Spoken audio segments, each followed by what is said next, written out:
Баршаңызға сәлем. Біз бүгін балаға қадыну қажет пе, оның қандай зияндары бар, қандай ауруларға алып келетіні жайлы толық мәлімет айтатын боламын. Менімен бірге болыңыздар. Каналыма тіркеліп, лайк басуды ұмытпаңыздар. Майтабан, сколиоз, бел омыртқа жарығы, протрузия деген секілді диагноздар қайдан болып жатады деп ойлайсыздар. Барлықтарыңыз балаға қадынуқты пайдалы деп ойлайсыздар, я? Әсіресе тез жүріп кетеді деп. Тіпті кейбір аналар 7-8 айдан даже еңбектемей жүрмей жатқан балаларды 6 айдан бастап қадынуге отырғыза салатын аналар өте көп. Қадынуге отырған балаға біз алаңдамаймыз. Яғни мамасы тамақ істейді, үй шаруасын жасайды, тынығып алады, шай ішіп алады деген сияқты балаға алаңдаусыз жүреді. Ал бала қадынуге отырса, зымырап жүреді, екі аяғын тербелдеп, біз оған қуанамыз. Бірақ осы қадыну балаға өте зиян. Америка құрама штатында 1990-2014 жылдар аралығында 230 мыңнан астам бала жарақат алған. Яғни осы қадынудің кесірінен. Ал жарақат алғандардың ішінде ең 90%-ті бас жарақаты болған. Америка ғалымдарының зерттеуі бойынша бұл пайдасыз зиянды гаджет болып саналып, тез арада сатылымнан шығарып тастаған. Ал бұл ТМД елдерінде ең ходовой сатылатын товарлардың бірі. Канада мемлекетінде 2014 жылдан бері бұл затқа мүлдем сатуға тыйым салынған. Яғни қадынуды сатқан үшін, тіпті жарнама жасаған үшін 150 мың канад доллар айыппұл салынған, немесе 6 ай абақтыға қамау жазасы қолданылған. Ал енді зерттейік, неге дамыған мемлекеттерде бұл қадынуға тыйым салынған? Біріншіден, яғни ең басты, қадынудың балоны жеңіл. Бала үлкен қозғалыспен жылдамдықпен келе жатқанда аунап кетуі мүмкін.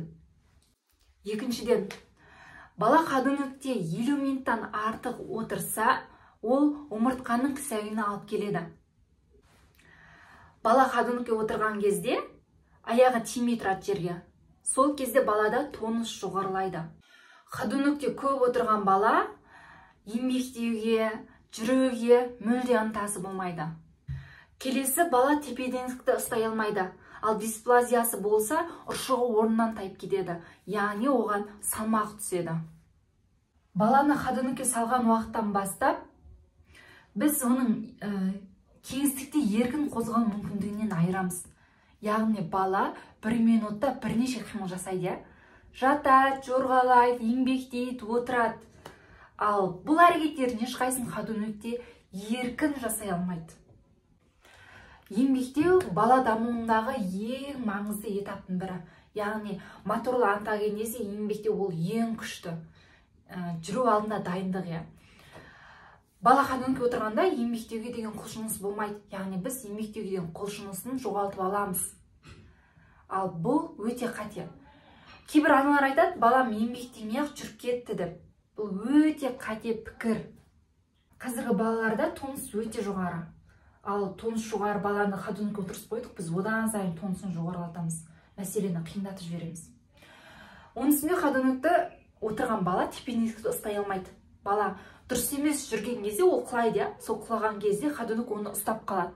Ал оның миында мені ұстап қалады, мені сақтап қорғап тұр деген установка барады.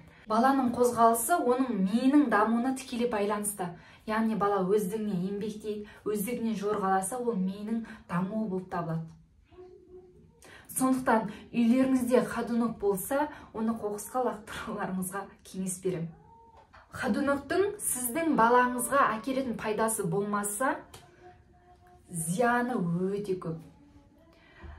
Сондықтан қадынуге отырғызбауларыңызды сұраймын. Және осы ақпаратты өзіңіздің жақындарыңызға, болашақ аналарға, жас аналарға жіберуіңізді сұраймын. Олар да біліп жүрсін. Сіздермен болған доктор Нұрлаева.